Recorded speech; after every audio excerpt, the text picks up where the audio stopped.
Namaste Dosto! Welcome to Desified Dish. My name is Reiko. So today in Melbourne it's absolutely freezing cold. So I thought I'm going to make myself a nice warm lunch. I'm going to be making Gajar Paratha. So paratha is a fried flatbread and gajar is carrot. They're super easy to put together and I always have the ingredients in the house. So it's perfect when I'm feeling a little bit lazy or I don't really know what to make. So let's cue the music and get started. So nothing too crazy to begin with, we're just going to peel our carrot and then chop the ends off. And then grate it. I'm using the finer holes on a box grater. Then I'm going to switch over to the large holes and grate my onion. So usually you would probably use about half of a medium onion, but these ones are quite small, so I'm going to use a whole onion. And it's all grated. Hey, where's the onion? Oh, there it is. I've got 2 Thai green chilies here, which I'm just going to finely chop.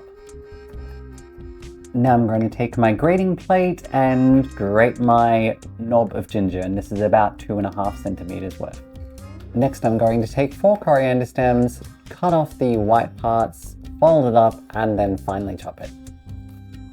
Now with our ingredients all prepped, I'm going to take out a trivet and my trusty laundry bowl. And to this we'll add 1.5 cups of atta, or whole wheat flour. I'm actually using a multi-grain atta that has quite a lot of different grains in it. Now we'll add in all our chopped and grated ingredients, followed by 12 curry leaves, and our ground spices. Half a teaspoon of coriander powder, half a teaspoon of red chili powder, 1/4 teaspoon of salt, and 1/4 teaspoon of garam masala. Now 1 tablespoon of ghee or oil. Because of the cold weather, I had to melt this in the microwave. Now let's get our hands in there. So I'm just going to firstly remove my rings. Now I'm going to add a small amount of warm water to start bringing the dough together. Do be careful to only add a little bit at a time because the salt will react to the carrot and bring water out of it. So you can get a soggy dough very quickly if you're not careful. This will not need anywhere near as much water as normal roti. Now that I've brought the ingredients together, I'm going to start kneading.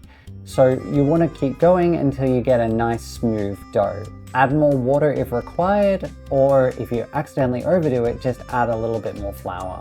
Alright, that dough's come together beautifully. So I'm going to go ahead and roll the dough into a ball. And then I'm going to cover this with a dampened tea towel and leave the dough to rest for about 20 minutes.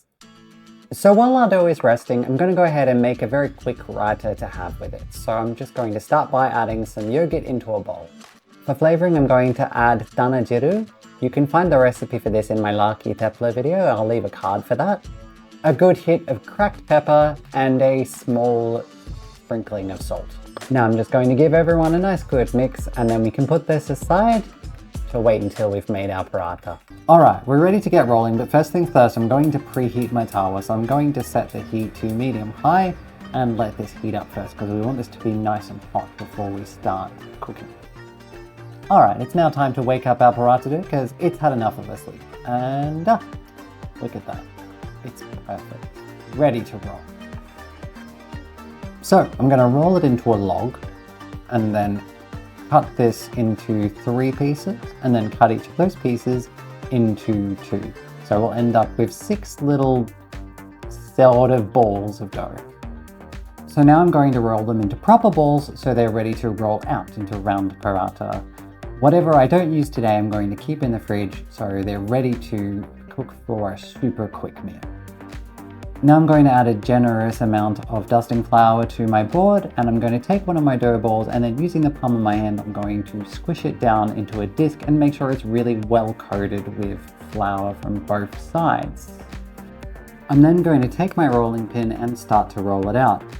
Every time it looks like it's not even, I'm going to flip it over and change directions.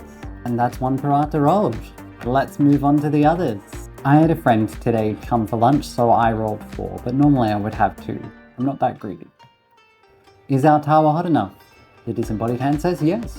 So we're going to slap down our first paratha and cook it until it gets bubbles. Then I'm going to flip it over and add a small amount of oil and make sure it's evenly spread, and then flip it over again And once it starts sizzling, coat the other side and flip it once more. Once it gets dark brown spots on both sides, yeah, just like that, it's ready. So just give it a tap so it knows. Now this last step is optional, but with Gajar Paratha I like to also add a little bit of butter before serving. Place them in a roti box or cover with a tea towel to keep them warm while you cook the others. Perfect friend for these paratha is of course chai. This is my rose blend. If you're interested in finding out the recipe, let me know in the comments and I'll make it the subject of a future video. Alright, we're back and the cooking is done. So I present to you Gajar Paratha.